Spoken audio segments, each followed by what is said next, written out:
Good afternoon and most welcome to this rather informative lecture that I'll present today. And this is the first try on presenting the new method for calming the mind, as I say a little bit broadly. I don't know what should be the name of the method, but because I saw a robin early this morning, and the robin is the messenger of the soul, it could be a good name. But we could also use an acronym of our names, call it HK or something similar, or HK. It would be more marvelous to call it HQ, but then you have to change your name color to Quale. But later about that. This actually goes all the way back to a question I got 3 or 4 years ago during a lecture at Götabergsgatan in the center of Gothenburg. There was this young chap named Olle, and he'd been training yoga for quite some time. I think it was a couple of years, and I think he was very persistent in his training as well. But one of those most difficult positions, which is like lying down position, just lie down on the floor, it's called Sabasana.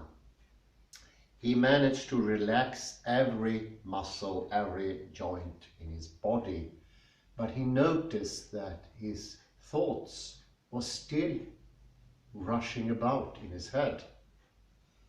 And he asked me if I know a way of fixing that, or if I had some sort of way.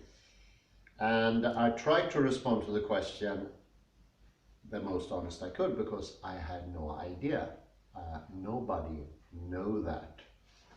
We don't know how to calm the mind down. And oddly enough, while reading David Bader, it came to me that we partly developed a way of calming the mind down, but I also got the last clues for how going after that. What is the process of consciousness, and how do we develop consciousness? Everything became incredibly different, but thankfully everything fell in place. And that would not have happened without the help of David Bader. And the book is new, it's last year, I think actually late last year.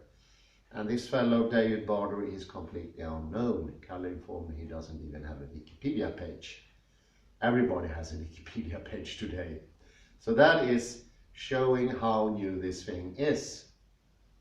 I did mention the new Neurons last, or the penultimate lecture from now. So I won't go into that now. But instead, let's jump into the method, and it's a lot of steps here. This is supposed to take place in a 9-month trial, so this is condensed format, and it should not go into one lecture. But to get a complete grip of the whole thing, to get the gestalt, as we mentioned before, I'm going to put everything into this lecture, so hold your horses and be calm. We are a talking people today. Everything is, well, a lot of education and information and communication is centered on the left hemisphere. It's talking, it's verbalization, and is often there. If people perceive their thoughts, they're not everybody who does that. If they perceive their thoughts, they are in the first step usually perceived as speaking voices, verbal texts going one after another, or if the case is more exaggerated or more stressed, they come in different direction. I mentioned those different attitudes some other time. Intrusive thoughts are the most common today. That's when a thought pops up that shouldn't be there. But it also something we call balloon mind, when there are too many thoughts and there is no line going around. So we need to stop the left hemisphere from babbling, so to speak. And how do you do that? Well, that I think has to be done verbally as well. And here is the use of canting that we tried out. Having verses repeated in the mind, step by step in linear order, in correct order, in a calm manner. And this repeatedly in the same order, extensive it has to be. I do approximately an A4 pages of 11 font. This is what I repeat in my mind. It's actually something taken from the book I'm Right, You're Wrong by Edward de Bono, where he summarizes his concepts. So it was also practical from my point of view, but it doesn't have to be practical at all. It needs to be text, but take preferably a text that's important to you. But it doesn't have to be usable like that. And actually, the more complicated the better, because the idea is to keep the left hemisphere occupied. If the text is too simple, it won't do. I actually tried that out. And I know Ulle tried that out as well. He was repeating constantly a text. I think it was just 3 lines or 4 lines, something like on the vicinity. And not very complicated as well. And that does not do the trick. I know better now while reading David Barder why that is the case, but it is obvious in some sense on a general basis. 4 lines won't cut it. You can stress your mind while still repeating only 4 lines because it's so simple. It doesn't take a lot of mental effort. So the effort is important at this first stage, and it could be the first stage. This first stage could be the hardest thing to start with. So motivation comes in hand. We need to know that. Obviously, we're not going to present the whole method in one clump like today. That's no good idea at all. We need to speak about the effects, the beneficial effects, and the last 9 and 10, where you understand you are developing something positive. The second step is a movement procedure and moving imagery.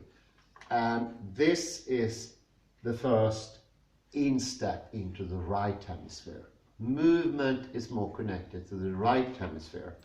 This is the connection to reality, to our body, to our senses, to our proprioception, kinesthesia, and the balancing systems that we have in the inner ear and going further into the head. Actually a system that is incredibly important. We need to be localized, and therefore a movement procedure is important. I used, and this is something that needs to be discussed, but I used the Yang 24 Tai Chi movements. Yang is regulated by the Red China system that developed somewhere in the 50s. I think it's the simplest of the Tai Chi movement procedures. It's standardized, so wherever you go, it's going to be the same. I internalized that movement so I could have an imagery about it. And this is specifically good if you have a hard time imagining. And that is not very infrequent these days, because we are so used to have this babbling voice within us, so it's hard for us in a quick manner to actually put an image that is clear, consistent, and sharp. It needs to have those features. And that takes repetition, repetition, repetition. It won't become clear directly. And if you train the movement for some time, it will be much easier to imagine, because imagery is movement. It's just movement. It's nothing static, even with a static image. If I have in my head L'Arc de Triomphe or something else, I actually dreamt about that last night, that is a movement. It's a movement in my neurons when I think about it. It's two different movements. If I think of the L'Arc de Triomphe moving, maybe it's an earthquake taking place somewhere in central Paris, but it's also movement when I think about it as completely steady, like standing there for 150 years. So this is a good way. The next one is really getting into the right hemisphere, and that's calligraphy. We should do something with our hands, and that needs to be fairly regulated and distinct. And as we learned from the genius of Betty Edwards, who actually managed, and I think that's quite, apart from what I'm talking about here, in itself that's quite extraordinary. From that little ground material she had when she wrote the book, Drawing with the Right Side of the Brain, she didn't know much about the difference between the right and the left brain. This was like 35 years ago. The only thing she could use was the findings of Roger Sperry. This was way before Ian McGilchrist and others, Ramachandran, to mention a few.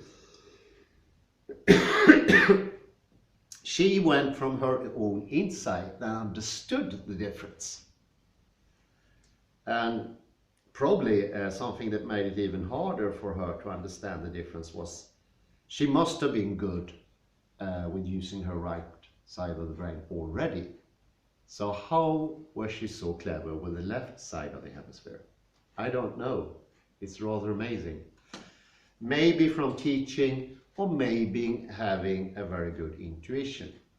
So by doing calligraphy and learning the alphabet, I settled for 25 letters, and I know them after doing them by hand as an imager as well. And I do them as a movement. Like,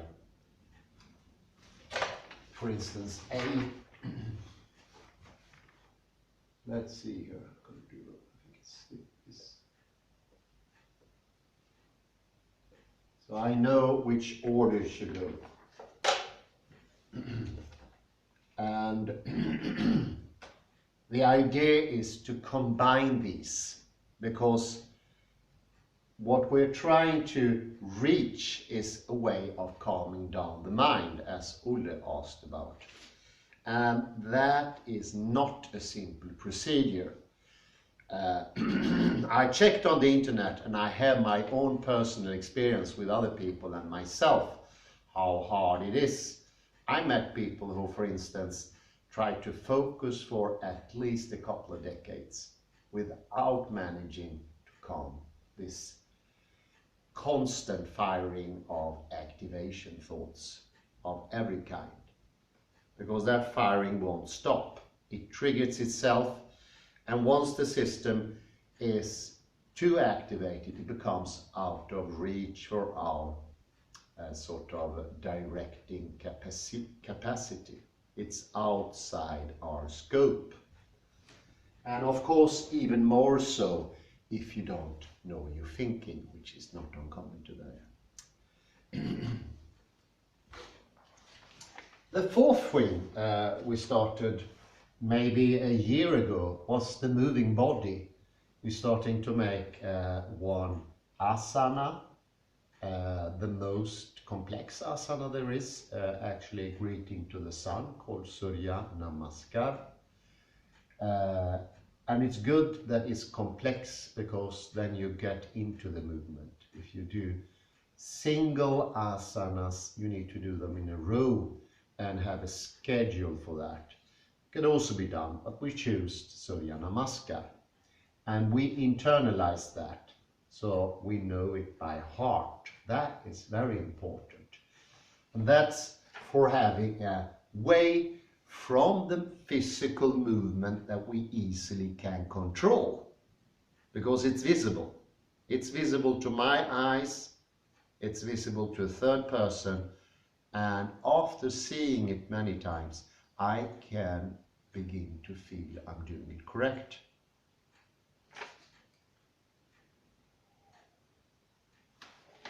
So it's a little bit like trying to stop the thinking process from many directions at the same time, so it doesn't escape somewhere and continues with the activity, because that is exactly what it wants.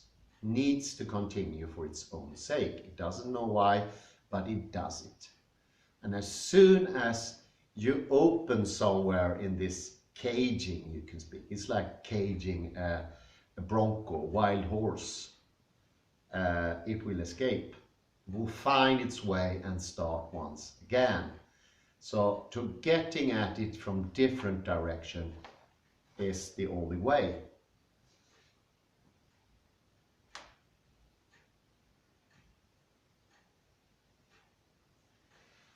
The moving body then went over by inspiration by where in Australia. Who invented something he calls micro movements or slow movements. That's the fifth part, and he realized when you do something slow, the system starts to take notice of itself. It starts once more a feedback loop, because in most of us today the feedback loop is missing because we are activating constantly. There is not enough stop for the system itself to make a readout, to have feedback. And he noticed, and Ken Ware managed to do these things on himself first, because he had loads of problems with his back, problem with his shoulders, after being the world master in bodybuilding a couple of years ago. And then he started to help athletes who were suffering from severe damage, actually really severe. And he got famous that way. And in this area, the method developed. It's called slow movement. The most extraordinary case is a paraplegic, complete paraplegic. Couldn't walk, couldn't use his hands, arms, nothing. And he managed to get that person to walk again. And of course, that reached the headlines. He was interviewed in first Australian 60 Minutes, then in American, many different TV channels, journals, and speaking about pilgrimage, his place became a pilgrimage for neurologists, medical professionals all over the world, for good reasons. So this is extraordinary. Micro movement is just out of this world. This is maybe the ingredients that's most fantastic and makes this method completely unique. It takes some time to get down into the slowing down of the process, but every time we do a movement a bit too hastily, that will trigger a quicker thought. That will trigger, they are called the N2 neurons. So this quick movement is the triggering or doing of T2, the fast twitch muscles, but slow it down. Not only will we trigger the correct muscle, we will also change our muscle mass, going from T2 to T1. And when that happens, after a while, there will also be changed from neuron N2 to N1. So it's a complete body change and brain change at the same time. Micro movements is just extraordinary. The results I had so far with this little time, it's just extraordinary. I feel better sleep, I feel more concentrated. I also notice the difference for the first time between T2 and T1. It's very obvious. Of course, while holding the lecture, I go into T2, and that means that my writing is going to be different. This is another way of approaching it. And the more ways we have, the better it is, because it's very hard to steady the mind. Once it's steady, once you could put the harness and the leash to the animal you want to domesticate, the worst problem is over. But it's until that moment. How do we stop it? Here, another invention, combine it all. They have to go into combination. So once I imagine in my brain my take of the method doing the Tai Chi movement, I see myself doing it. And at the same time, I have one cant, one verse for each and every movement. And that creates an order. An order imposes some sort of stopping mechanism. The mind cannot elope anymore, because the order lies on top of the thinking, and in the end, this over-exaggerated thinking process is calming down. This is what I have noticed. I also combine one letter in the alphabet, and I try to combine it as much as it goes with the Surya Namaskara. Each and every movement is combined with one letter except one, and that's this long race and slow process, which takes several letters. So everything goes in order.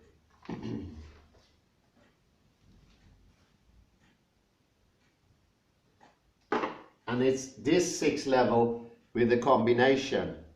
I also notice it's very good to combine that with the dividing. This is something extra. The body should be divided. Add that division and everything gets more flexible, easier, and the body feels much more following.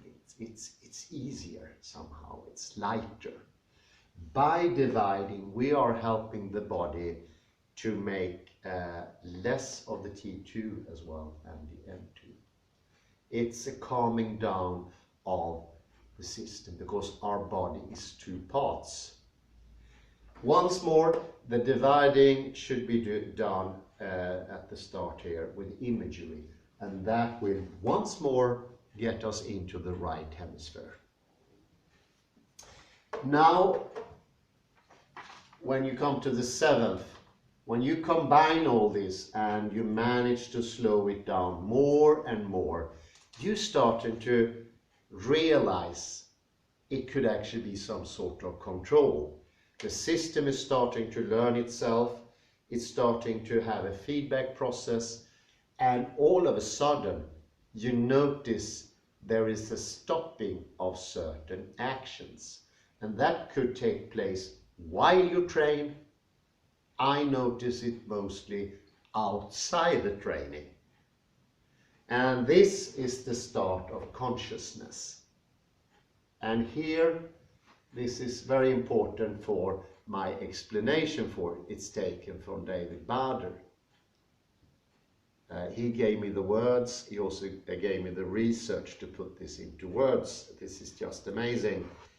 But what happens is we see all the thoughts and we understand that we have not been conscious before. We have been completely unconscious. We have been reacting to our own ingrained action thoughts. And they are millions, billions of them. There is no limit to how many actions we already have at our disposal. And those actions, those thoughts, have been triggered in a very, very random way, by itself, without a lead. And as you see here, here comes together how to stop the thinking activity sufficiently for you, so you can be able to look into your own mind. Very important. And the next step is you can actually notice you can say no to some thought procedures. You don't go into the same rut over and over and over again. The same conclusions, everything that actually been made much worse by the educational system that enforces us to see the same world over and over and over again. The only thing we do is to polish that world we already have. And I think the most apt description about that is putting in curtains, having nice sandals, flowers and similar stuff inside the Platonic cave.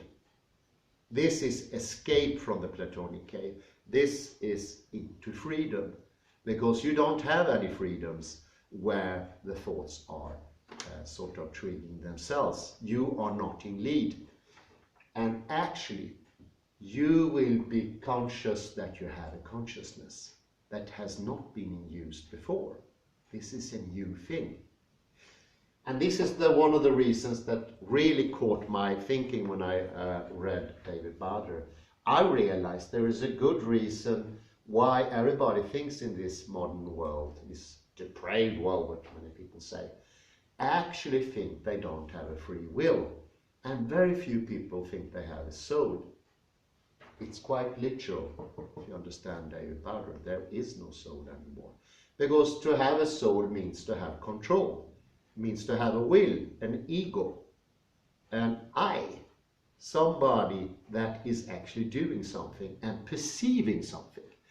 Because perception is an activation that we do. And if everything is triggered by itself, we don't have perception. We have the same thing over and over again. This is an escape from that ekorrhjul. I don't know what it's called in English, but this is the sort of thing that hamsters run around in. They run around, they run around, they run around. This is literally this activity that Olle mentioned is being inside the ekorrhjul. You are that hamster, your mind is that hamster, it's just running by itself. And actually you don't have any contact with reality, because you are triggering the same thing over and over again. And it doesn't matter where you are. Actually, your body doesn't know where it is. It's in shock state, because this fear reaction, that means that you are scared. You're scared every moment of your life for good reasons, because you don't know where you are and you cannot make the proper action, the action thought for whatever situation occurs. You're not in control. There is no control. We misunderstood the whole system, and the insight coming from David Bader is after at least 2,000 years of neglect of the most important part of our mind and brain, and that's the controlling function. We have been actively in our culture and civilization trying to get rid of it. In a literal sense, by removing it surgically. In the United States, no less than 50 to 60,000 people got it removed, only in the psychiatric wards. God knows how many much more for tumors, strokes, lesions, and etc. Maybe 1 million, I don't know. But also the educational system is doing great harm to these frontal lobes. They become passive. and they don't control. This is the control and action. This is the place that needs to be activated to have a mind. This is the seat of the soul in some aspects. Once that gets activated, the frontal lobes, you can start to activating your consciousness. And that's the, once again, the new neurons. Those are the ones that says no to all the actions that are bubbling up. The actions that we calm down sufficiently for the new neurons to take part in the process. They've been left completely outside of the process until this 8th moment. Now they are coming into activation. And it's an amazing thing first time you feel it. It's just, you just gobsmacked. What's happening? I can change that thought. I can stop it entirely. I'm tired of thinking that thing. Well, I don't have to think it anymore. I stop it. Want to get better at something. Well, then you have to stop some thought actions, because then your movements will be more precise. And you will maybe not slump as much. You will get force in your legs. You will walk better. You will run better, and you will sleep better. Trust me, I've already experienced that. Everything is possible once you get a grip on the new neurons. And here you're starting to get really interested as well. By the 8th, your own intention wakes up, and you understand that you have a will. This is also the seat of the willpower. Remove it, and you get a person who is only reactive to an extensively complicated environment. And our actions, or ingrained actions, or stored up actions, are sufficiently. You can actually go into the YouTube and look at a hen whose head was removed by accident. And that hen lived for another 4 or 5 years. It could move around, it could ponder, it could fly, it could do loads of things, but with complete no control. It just needed the already ingrained actions.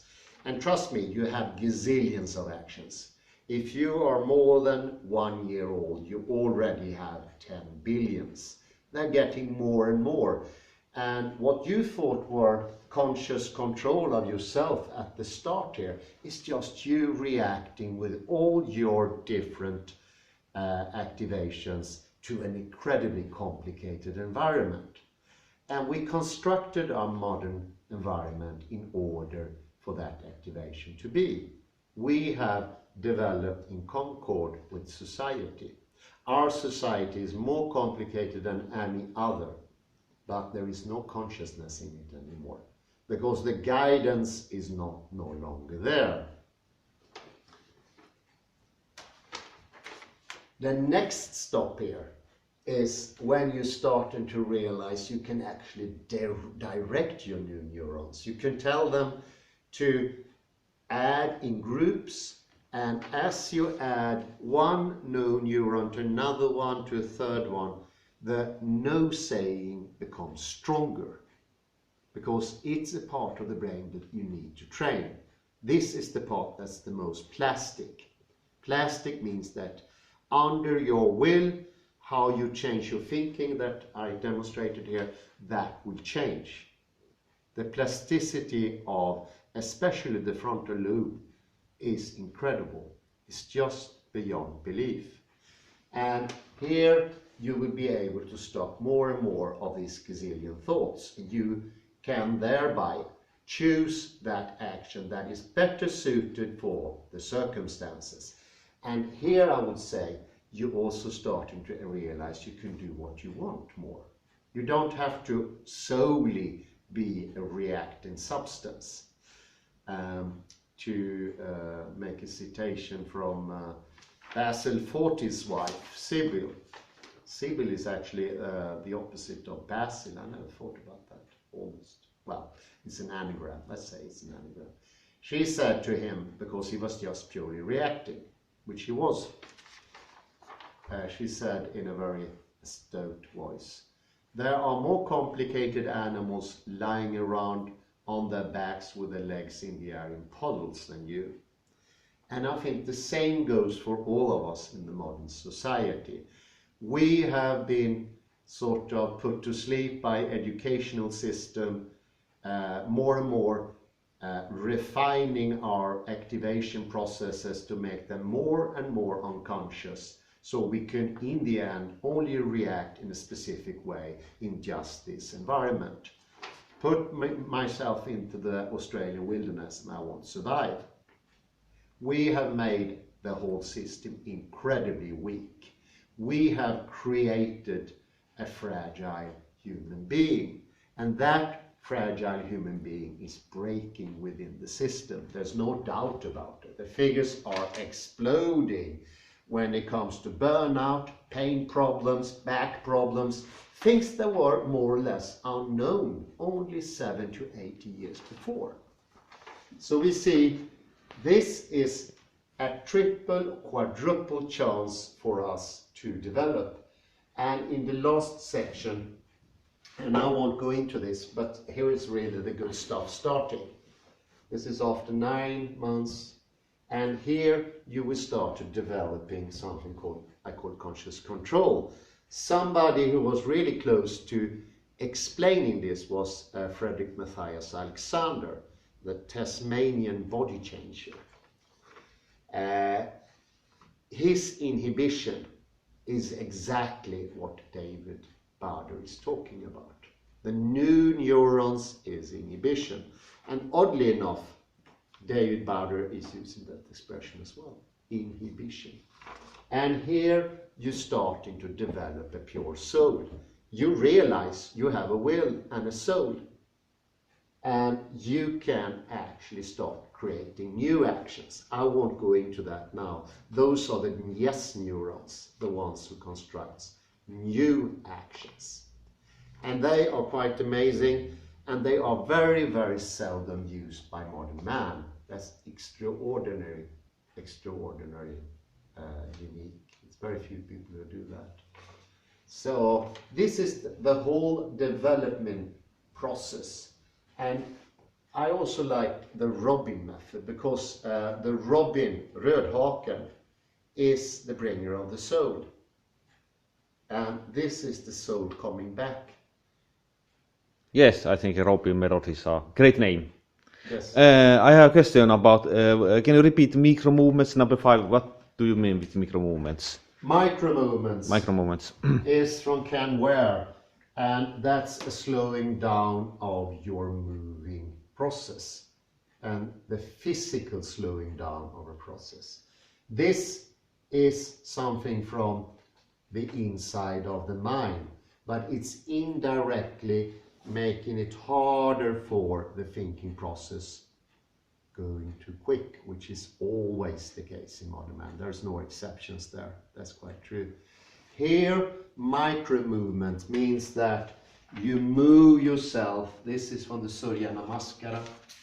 You move yourself very, very slow. Okay. And that takes a concert effort. It's very hard to do in the beginning. And I notice the difference in the movement even outside the training. There is a difference in mentality as well. I notice where I slow down the movement already, or all of a sudden there is a new perception. And the idea is not to walk really slow all the time. This is the training. The system heals this way. Actually, as Ken Ware demonstrated, micro movements is an absolute prerequisite for quick movements, because with T2 we are extraordinarily slow because the movements are going in different directions. An elite gymnast, an elite sporter doesn't have any inkling of T2. He's quick, he's agile, he's flexible, because it also helps with flexibility. This constant drawing in different direction makes joints, specifically the knee joints, makes them very inflexible. And I noticed, especially this morning when I raised from the bed, I've been trying to do micro movements, and what happened, I just felt this fantastic release in my knees. It was just extraordinary. It was sort of, I was floating on top of my feet, and I did not feel my knees. And actually, you're not supposed to feel your joints. Every time you feel your joints, it's because there is tension there. The joint should be not specifically felt. And if you feel your knees, it means you're holding tension there. And it's a lot of tension going on, specifically me now here, standing like I am. I'm trying to really convey the message to the video. But by doing that, I put myself out of balance. This is very helpful that way. So it's a 10-step method. It takes about 9 to 10 months to put into activation. It has many steps. It's not supposed to be presented like this for any student. And later this evening, when we have this chat, I won't present the whole step-by-step thing. This is enough for a folder on 24 pages or maybe 48, I don't know. You don't need to know all the steps at the beginning. So it's gonna come in small portions. Sorry to bring the whole stuff at one time, but it was necessary. I need to have a gestalt of the whole thing, and I hope I manage at least to convey the zest of the whole thing. Okay, I say thank you very much, and I ask that you have a really nice afternoon. Bye-bye. Thank you.